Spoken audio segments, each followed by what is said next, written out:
지난 주일에 이어서 같은 본문 또 다른 설교를 하게 되었습니다. 모든 목회자들이 자신의 사역의 모델로 삼고 싶어하는 그런 성경의 인물이 있다면 그 중에 1번은 아마 사도 바울일 것이라 그렇게 생각합니다. 사도 바울을 한마디로 표현한다면 사도 바울은 충성된 종입니다. 바울은 다메섹에서 주님의 부르심을 받은 이래 사도가 된 이후에 한 번도 겹길로 가본 적이 없습니다. 예수님을 부인한 적도 없고 사역에 불순종한 적도 없고 게으르게 산 적도 없고 이랬다 저랬다 마음이 변한 적도 없습니다. 그리고 사도 바울은 자신의 유익을 구한 적이 없고 믿음에서 한 발자국도 뒤로 물러선 적이 없고 한 번도 자신의 삶을 후회해 보거나 자신의 선택을 후회해 본 적이 없습니다. 베드로는 예수님의 수제자였지만 예수님을 3번이나 모른다고 부인하기도 하고 그리고 십자가를 앞에 두고는 도망가기도 했습니다. 부활하신 주님을 만나고도 나는 고기 잡으러 가노라 이렇게 말하면서 다른 제자들을 데리고 갈릴리로 물러가기도 했습니다. 또 성령을 받은 이후에도 할례와 무할례의 문제로 바울의 책망을 받기도 했습니다. 그러나 바울에게는 그런 일이 한 번도 없었습니다. 성경에는 바울이 실수한 것을 기록하거나 그가 책망을 받았다고 하는 구절을 남기지 않았습니다. 바울은 말 그대로 주님을 향한 일편단심의 마음을 가지고 충성된 종의 삶을 살았습니다. 제가 처음 로마에 갔을 때 가톨릭 교회가 베드로와 바울의 유적을 관리하는 모습을 보고 이것은 좀 잘못되었다 그렇게 생각한 적이 있었습니다. 가톨릭 교회에서 가장 중요한 인물은 베드로입니다. 왜냐하면 가톨릭에서는 교황이 베드로의 후계자라고 하는 이런 사실을 입증하려고 베드로를 미화시켜 놓은 엄청난 기념물들이 남아 있습니다. 바티칸에 있는 베드로 성당의 그 화려함은 말로 다 표현할 수가 없고 그 베드로 성당을 짓다가 1515년 종교개혁이 일어나기도 했습니다. 그에 비한다면 바울은 로마서도 기록하고 또 로마에 머무르면서 복음을 전하고 로마에서 순교까지 했지만 그 흔적이 미미합니다.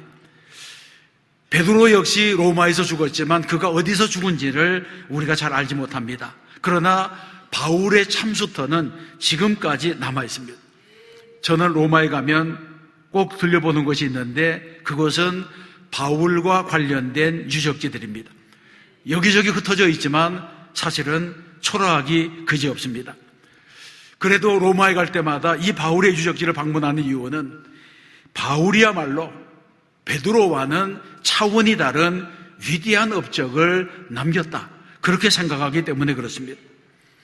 한국에서도 이탈리아 여행을 많이 갑니다마는 패키지 여행으로 로마를 가게 되면 바울의 유적지는 잘 들리지 않습니다. 너무 외곽에 있고 또 사람들이 그렇게 좋아해서 들리는 장소가 아니기 때문에 그렇습니다. 제가 이제 사진 몇 장으로 바울이 흔적이 남아있을 곳만한 것을 한번 보여드리기로 하겠습니다. 성경에 보면 아피아 가도라고 하는 길이 나옵니다. 저 남부로부터 시작해서 로마로 들어오는 대로 가운데 하나가 고대 아피아 가도인데 지금 나와 있는 저 간판이 또 현대 그 아피아 가도 또 여러 가지 이제 지명이 붙어 있는 이정표입니다. 그 다음 화면을 보시면 이것은 로마 시대부터 남아있는 비아 아피아 그 가도 비아 아피아 안티카라고 하는 예수님 당시에 있었던 그 길의 표지석이 지금 저렇게 남아 있습니다. 그런데 이 길은 넓은 길은 아닙니다. 그런데 이 길은 돌로 포장되어 있는 길이기 때문에 2000년 전 바울이 걸어왔던 그 길이 지금도 그대로 보존되어 있다고 볼 수 있습니다. 그래서 이제 성경에 보게 되면 바울이 사실은 시칠리아의 시라쿠사로 상륙해서 거기서 다시 부디올로 올라와서 부디올부터 이제 아피아 가도를 따라서 로마에 들어왔기 때문에 저 지점 어디엔가 삼관이 있어서 그곳에 이제 로마 교회 교인들이 나와서 바울이 오는 것을 영접하지 아니했을까 그렇게 생각할 수 있습니다. 또 이제 로마 시내에 들어가 보게 되면 바울의 셋집이 남아 있습니다. 저 바울의 셋집은 아마 누가의 집이라고 생각할 수 있는데 저 셋집에 베드로와 바울과 루가와 누가가 거주했다고 하는 그런 기록이 남아 있습니다. 지금은 이제 땅이 좀 높아져서 이렇게 계단을 타고 지하로 내려가 보게 되면 지하에 여러 방들이 있습니다. 보면 뭐 침실도 있고 주방도 있고 거실도 있고 여러 이제 공간들이 있고, 특별히 그 공간들 중에 우물이 남아 있습니다. 저 우물이 2000년 전부터 샘물을 길어 먹던 곳이기 때문에 바울도 아마 저 샘에서 물을 길어 먹었을 것이라 이제 그렇게 생각할 수가 있습니다. 그리고 그 다음에 또 남아있는 곳은 바울의 감옥교회입니다. 저것은 바울이 갇혔던 감옥 위에 지어진 교회인데 저기에서 디모데 후서를 썼기 때문에 바울이 가장 마지막에 갇혀있던 곳이 바로 저곳에 있는 감옥터입니다. 적어도 교회 안에 들어가 보면 계단을 통해서 지하로 내려가게 되는데, 지하에 내려가 보게 되면 조그마한 이제 예배당이 있고 저 철창 안이 바로 이제 감옥의 자리입니다. 저곳에 이제 바울이 갇혀 있었는데 한번 보시면 저런 이제 험한 곳에 저기서 바울이 마지막 밤을 맞이했다고 볼 수 있습니다. 저기에서 나와서 한 70m 정도 걸어가면 바울의 참수터가 있습니다. 다음 사진에 보시면 저것이 이제 바울의 참수터 교회입니다. 그런데 이제 바울의 감옥교회에서 참수터까지 걸어가는데도 돌로 포장된 길이 있습니다. 저 길도 2000년 전부터 있었던 길이기 때문에 그대로 문화재로 보존이 되고 있는 길인데, 아마 바울이 마지막 참수터로 갈 때에 저 돌을 딛고 갔을 것이라 우리가 이제 그렇게 생각하고 있습니다. 교회 안에 들어가 보게 되면 바울의 참수터에 돌기둥이 있습니다. 저 돌기둥은 바울을 죽일 때만 사용한 것이 아니라 그 당시에 참수를 당하던 사형장이 저곳에 있었기 때문에 수많은 사람들의 목을 베던 돌기둥이고, 저기에 바울의 목도 베어지게 되었습니다. 그리고 그 저 돌기둥 밑에 가보게 되면 바울의 목이 첫 번째 떨어졌던 장소에 바울의 목이 저기에 떨어졌다 하는 첫 번째 장소에 이제 바울의 목을 조각해서 놓은 곳이 있고, 그 다음에 두 번째, 세 번째 굴러갔던 그런 장소가 이제 보존되어 있습니다. 저런 곳을 가보게 되면 정말 사도 바울이, 그 위대한 사도 바울이 그 시대에 복음을 위해서 얼마나 희생과 헌신을 아끼지 아니했나가 한 것을 우리가 저기에서 발견할 수가 있게 되는 것입니다. 그리고 저기에 있는 예배당은 정말 베드로 성당에 비하면 너무나 보잘것없고 초라한 곳이지만, 그래도 저기에서 바울이 끝까지 믿음과 신앙을 잃지 않고 충성된 사도로 살았던 마지막 흔적을 남긴 곳이고, 특별히 믿음으로 구원에 이르는 진리를 가르친 사도의 마지막 발걸음이 있는 곳이라 그런 것을 생각하게 되면 그 장소에 방문하는 것만으로도 큰 은혜를 받게 됩니다. 우리는 신앙생활하는 가운데 정말 본받을 것들이 많이 있지만 이 바울처럼 한결같은 믿음, 한 번 주님을 만나고 나서는 두 번 다시 자기의 과거를 뒤돌아보지 않는 이런 믿음, 이런 신앙, 이런 충성, 이런 걸 본받게 되면 우리가 좋은 제자로 주님 앞에 칭찬받는 종들이 되게 될 줄로 믿습니다. 그러면 우리가 어떻게 주님께 충성하는 삶을 살 수 있습니까? 첫 번째, 우리는 중심을 바르게 해서 충성해야 됩니다. 하나님은 우리의 중심을 보신다고 했습니다. 예레미야 선지자가 말하기를, 나 여호와는 심장을 살피며 폐부를 시험하고 각각 그의 행위와 그의 행실대로 보응한다고 말하고 있습니다. 하나님은 우리의 외모를 보시는 것이 아니라 우리의 중심을 보시고, 우리의 중심을 보실 때 우리의 심장과 폐부를 시험하시고 우리의 행위의 그 의도까지라도 다 아시는 분이라고 말씀하고 있는 것입니다. 여러분, 성경에 보게 되면 다윗이 범죄했음에도 불구하고 그래도 그가 하나님의 긍휼을 입은 것은 그 다윗의 중심이 하나님을 향했기 때문입니다. 그래서 사도행전에 보게 되면 내가 이새의 아들 다윗을 만나니 내 마음에 맞는 사람이라 내 뜻을 다 이루리라, 이런 말씀을 듣게 된 것입니다. 그러면 우리는 어떻게 해야지 하나님이 인정하실 만한 충성된 종이 될 수 있습니까? 우리가 충성된 종이 되려면 가장 좋은 것을 하나님께 드리는 사람이 되어야 합니다. 예수님께서도 너희는 먼저 그의 나라와 그의 의를 구하라, 그렇게 말씀했는데, 여기서 그의 나라와 그의 의를 구하라고 하는 것은 하나님께 모든 일에 우선순위를 두라고 하는 명령입니다. 우리는 하나님께 어떤 것을 드려야 되겠습니까? 우리는 가장 소중한 것을 하나님께 드릴 수 있는 헌신이 있어야 됩니다. 하나님께서는 우리가 필요하지 않은 것, 우리가 쓰다남긴 무슨 부스러기 같은 것, 이런 것을 원하시는 분이 아닙니다. 하나님은 내가 가진 것 중에 가장 소중한 것을 하나님께 올려드릴 때에 하나님께서 기뻐하시는 것입니다. 여러분, 이스라엘 백성들은 하나님께 양을 바칠 때에도 아무 양이나 바친 것이 아니라 첫 새끼를 구별해서 하나님께 드렸습니다.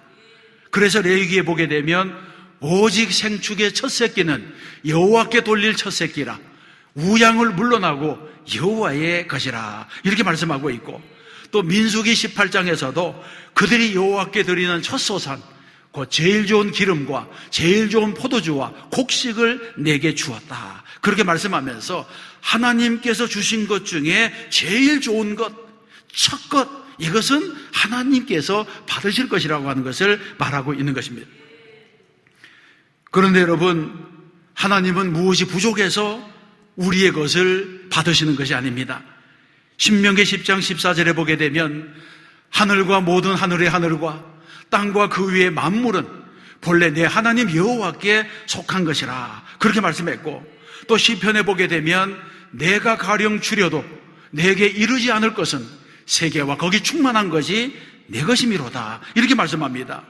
이 말씀에서는 우주 만물의 주인이신 하나님은 인간이 무엇을 드리지 않아도 부족함이 없는 분이라고 하는 것을 말하고 있는 것입니다.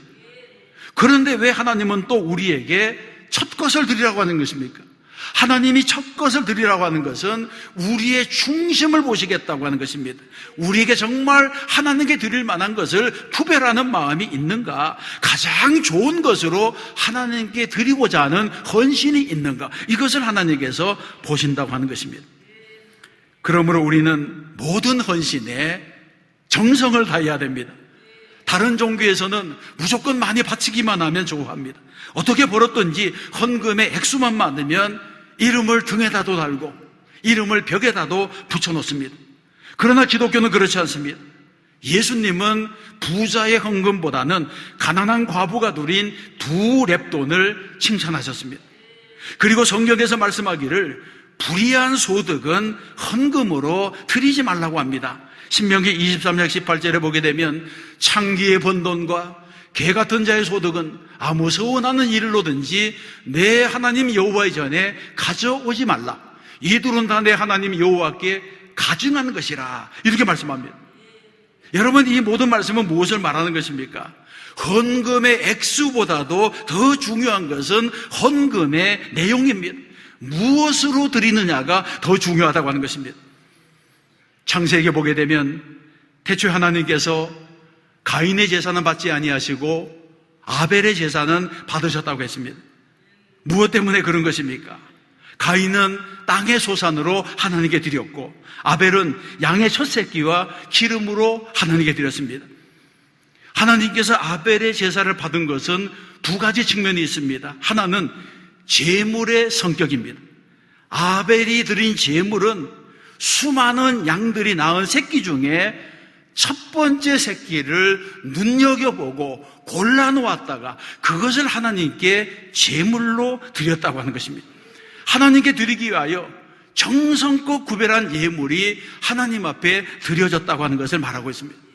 두 번째는 하나님이 받으신 것은 제물보다는 예배자라고 하는 것입니다. 성경에서 말씀하기를 하나님이 가인과 그 제물을 받지 아니하시고 아벨과 그 제물을 받으셨다고 했습니다. 이것은 무엇을 말하냐면 하나님께서는 아벨을 받으셨기 때문에 아벨이 드리는 제물도 받으셨다고 하는 것입니다. 사도행전에도 똑같이 밭을 팔아서 교회에 헌금했는데 바나바는 칭찬을 받았고 아나니아와 삽비라는 저주를 받았습니다. 왜 그런 것입니까? 이건 역시 헌금의 문제가 아니라 드리는 사람의 문제입니다. 헌금보다 중요한 것은 헌금의 정신입니다. 우리는 교회를 돕기 위하여 헌금하는 것이 아닙니다. 우리는 하나님을 구제하기 위해서 헌금하는 것이 아닙니다. 이 헌금은 하나님께 드리는 감사의 예물입니다. 그리고 이 헌금이라고 하는 것은 하나님의 것을 하나님께로 돌려드리는 것이라고 하는 것입니다. 시편 116편에서 말씀하기를 여호와께서 내게 주신 모든 은혜를 무엇으로 보답할꼬 이렇게 말하고 있는데, 이런 장세, 이런 정신이 바로 진정한 헌금의 자세가 되어야 하는 것입니다. 여러분, 헌금은 하나님께 심는 씨앗이라고 하는 사실을 잊어서는 안 됩니다. 헌금은 종자입니다. 씨앗까지 먹어버리면 축복의 샘이 말라버리는 것입니다. 왜 내가 번 돈을 다 긁었어도 늘 돈이 모자라고 생활비가 모자라는 것입니까? 그것은 축복의 원리를 모르기 때문에 그렇습니다. 하나님의 것을 구별하지 아니하고 씨앗까지 다 먹어버렸기 때문에 갈수록 빈궁해지는 것입니다. 그래서 하나님께서 우리에게 말씀합니다. 너희의 온전한 11조를 창고에 들여 나의 집에 양식이 있게 하고 그것으로 나를 시험하여 내가 하늘문을 열고 너희에게 복을 쌓을 것이 없도록 붓지 아니하나 보라. 그렇게 말씀했습니다. 하나님을 시험해 보라고까지 했습니다. 그럼에도 불구하고 하나님께 심어야 될 씨앗까지도 다 먹어버리니까 축복의 문이 막히고 마는 것입니다. 그러므로 우리가 하나님께 인정을 받으려면 하나님의 뜻대로 충성을 해야 됩니다.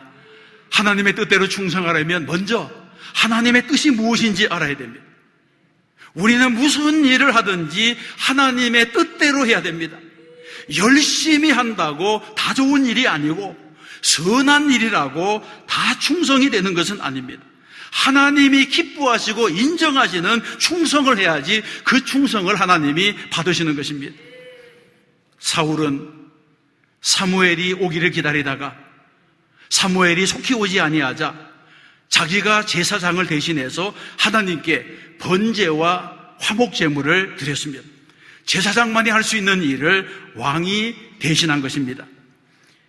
그러자 사무엘이 와서 이 사울에게 뭐라고 말합니까? 왕이 망령되이 행하였도다. 그렇게 책망하면서 이제 사울의 나라가 다른 사람에게로 넘어갈 것이라고 하는 예언을 했습니다.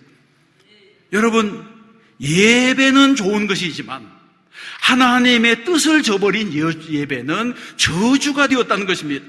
하나님의 일은 아무에게나 허락된 것이 아닙니다. 그래서 성직은 하나님이 택하신 거룩한 직이고 구별된 직이 되는 것입니다.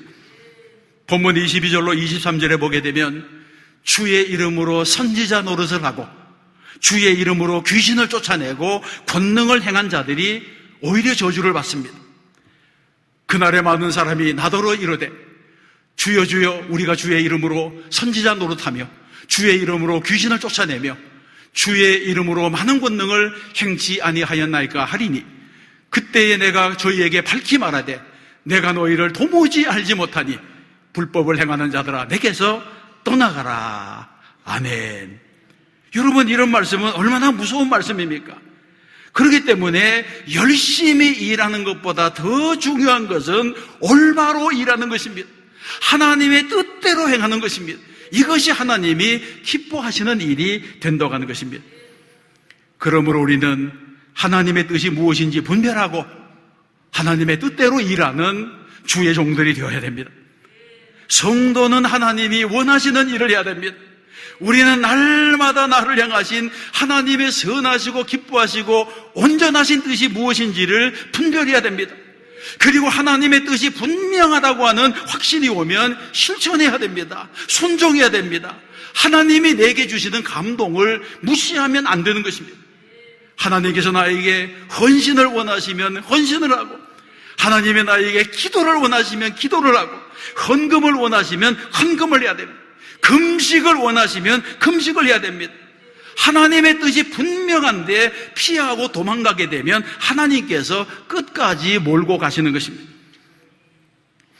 예전에 제가 심우했던 교회에서 있었던 일인데 그때 그 교회가 창립 50주년이 되어서 50주년 사업을 하면서 전 교인이 이제 작정해서 헌금을 할 때의 일입니다. 어느 수요일에 권사님 한 분과 며느리가 제 방을 찾아왔습니다. 은행에서 갓 찾아온 10,000원짜리로 된 현금 다발, 이렇게 한 묶음을 이제 보따리에 싸서 제게 왔습니다. 건축원금으로 하나님께 드리고 싶다는 것입니다. 그래서 제가 이제 오늘 수요일이니까 사흘만 있으면 주일이 되니까 주일날 오셔서 헌금을 드리라고 그랬습니다. 그랬더니 지금 드려야 되겠다는 것입니다.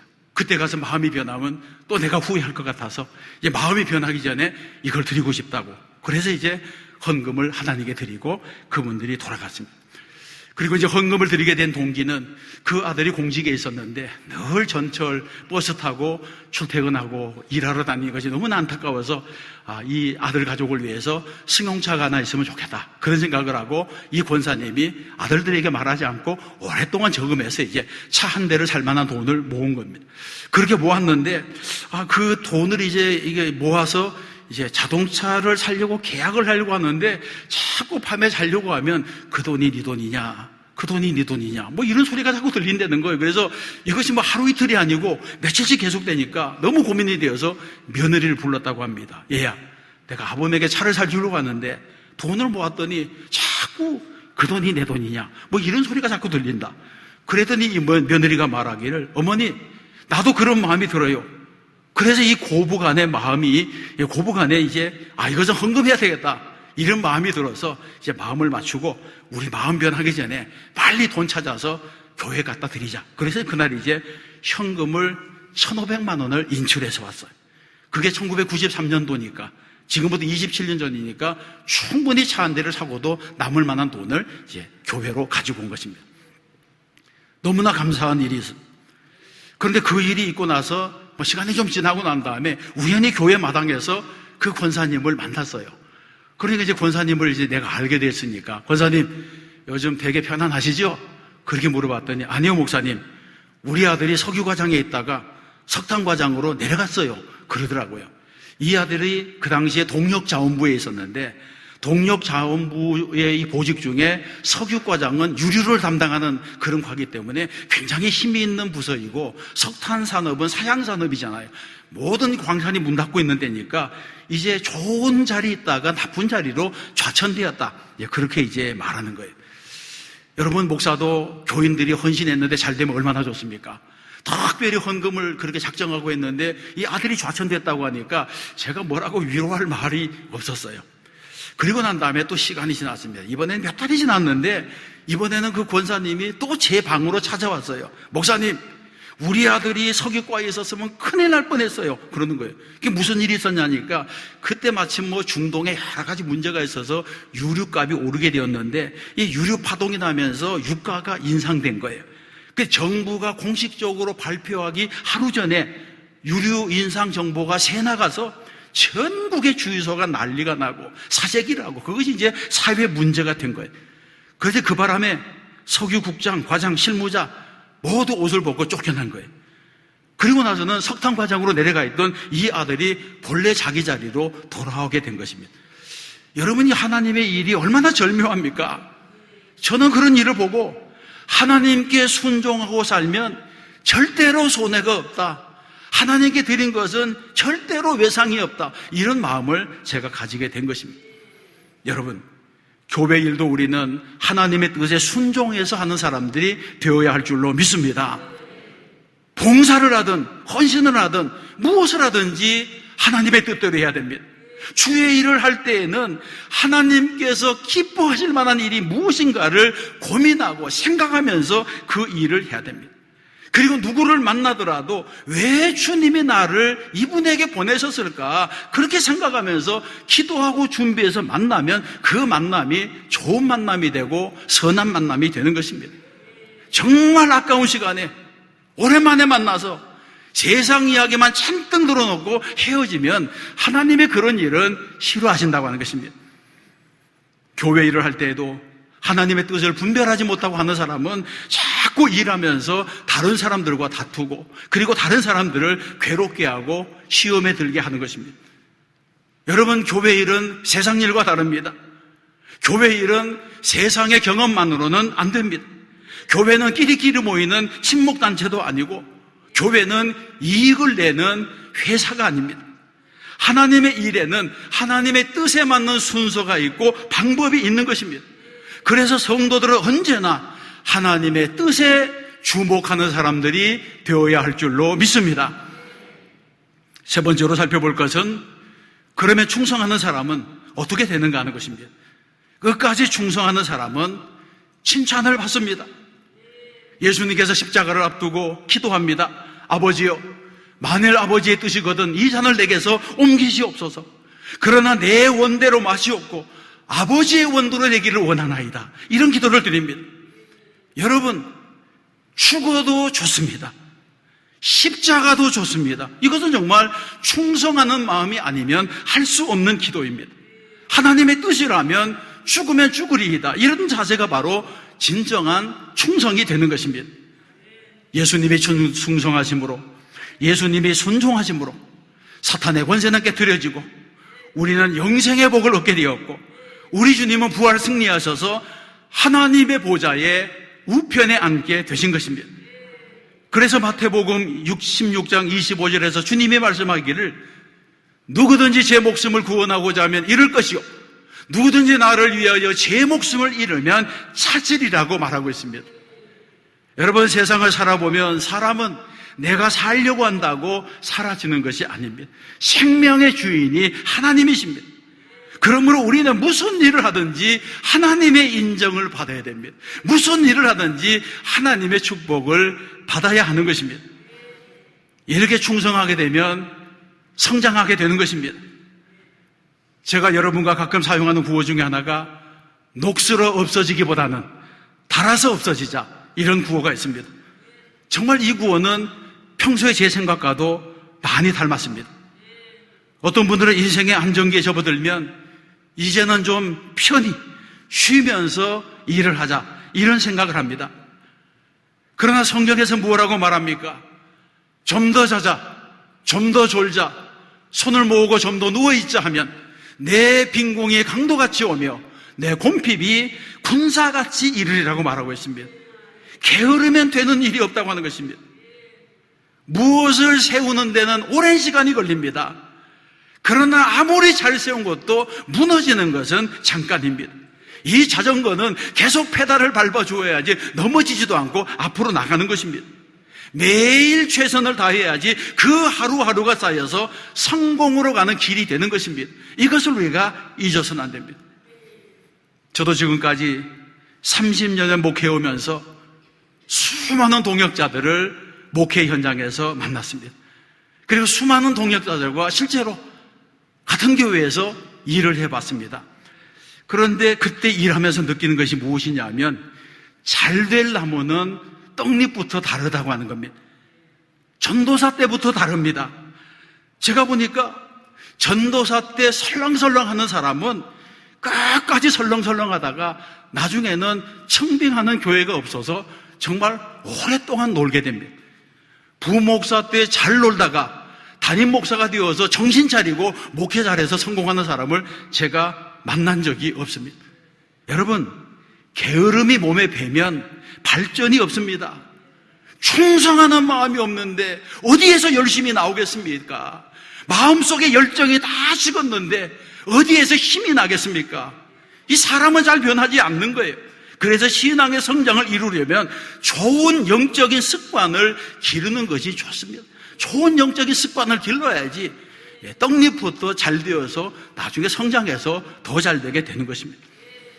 여러분, 우리 인생이 얼마나 빨리 지나갑니까? 10대 때에는 그렇게 시간이 안 갔는데 40, 50대니까 너무나 빠르게 지나가는 것이 인생입니다. 그래서 어떤 분이 말하기를 50대가 되니까 한 해가 5년 간격으로 지나가서 한 이틀 지난 것 같은데 10년이 지났다는. 여러분, 이처럼 빠른 세월, 앞으로 일할 날이 얼마 안 남았는데 자고 쉬고 놀 사이가 어디 있습니까? 열심히 일하다가 주를 위해 충성하다가 주님께 부름받아야 되지 않겠습니까? 이제 아무리 건강한 사람이라도 조금만 더 지나가면 허리도 아프고 무릎도 아프고 정신도 아득해져서 일하고 싶어도 일하지 못할 때가 오는 것입니다. 리빙스턴은 사명에 있는 한 나는 불멸이다, 이런 말을 남겼습니다. 여러분도 충성된 종이 되셔서 늘 영적으로 성장하는 성도가 되시기를 바랍니다. 그래서 충성하면 우리는 반드시 복을 받습니다. 주의 일은 주님의 뜻대로 하는 것이 좋습니다. 주의 뜻대로 기도하면서 천천히 꾸준히 해가면 안 되는 일이 없는 것입니다. 충성도 주님의 뜻대로 해야지 충성이지, 자기 뜻대로 하면 정욕에 매이고 사탄에 매이고 그리고는 어디 가서라도 가시 같은 역할을 하게 되는 것입니다. 올바른 충성을 하려면 먼저 위에 있는 권위에 순종해야 됩니다. 교회의 모든 사역은 담임 목사의 목회의 비전에 따라 움직여 나가게 되는 것입니다. 그래서 하나님께서 저를 이 꿈의 숲 교회의 위임 목사로 불러주신 것입니다. 당회와 모든 기관은 세 겹줄이 단단하게 묶인 것처럼 목회를 돕고 서로의 짐을 나누어지는 이런 기관이 되어야 합니다. 좋은 교회가 어떤 교회겠습니까? 좋은 교회는 담임 목사는 하나님의 뜻에 순종하고 성도들은 담임 목사의 뜻에 순종하는 교회가 건강한 교회가 됩니다. 하나님 눈치만 보면 세상에 다른 눈치를 볼 것이 없는 것입니다. 교회에서 어떤 직분을 받았든지 영적인 구원이 아래에서 사역해야 됩니다. 진정한 복은 충성할 때 오는 것입니다. 하나님의 뜻을 분별하여 열심히 일하고 하나님이 세우신 권세에 굴복하여 순종하며 일할 때에 그 교회에 부흥이 있고 개인도 복을 받게 될 줄로 믿습니다. 사랑하는 성도 여러분, 우리는 충성된 성도가 되어야 됩니다. 우리는 복을 받는 성도가 되어야 됩니다. 또 우리는 하나님께 인정받고 교회에 인정받고 목회자들에게 인정받는 사역자가 되어야 됩니다. 성경에서는 맡은 자들에게 구할 것은 충성이라고 했습니다. 2020년에는 맡겨진 일에 충성을 다함으로 하나님께 복을 받으시는 성도가 되시기를 바랍니다. 이런 충성된 종이 되는 비결이 바로 24절과 25절에 있습니다. 누구든지 나의 이 말을 듣고 행하는 자는 그 집을 반석 위에 지은 지혜로운 사람 같으리니 비가 내리고 창수가 나고 바람이 불어 그 집에 부딪히되 무너지지 아니하나니 이는 주추를 반석 위에 놓은 까닭이요. 아멘. 집도 기초가 중요합니다. 집도 기초가 중요하다면 우리 인생의 기초는 얼마나 중요하겠습니까? 우리의 신앙의 기초, 우리의 삶의 기초, 이것을 어디에 두어야지 우리가 승리하겠습니까? 성경에서는 반석 위에 두어라고 했습니다. 이 반석이야말로 하나님의 말씀이고 예수 그리스도 십자가라고 성경이 말씀합니다. 그래서 고린도전서 3장에 보게 되면 이 닦아둔 것 외에 능히 다른 터를 닦아둘 자가 없으니 이 터는 곧 예수 그리스도라고 말씀하고 있습니다. 우리 모두는 반석이 되시는 예수 그리스도의 터 위에 집을 짓는 지혜로운 성도가 되어야 할 줄로 믿습니다. 2020년도 한 해는 굳건한 반석에 믿음의 집을 짓는 성도가 되시기를 주님의 이름으로 축원합니다. 축원합니다.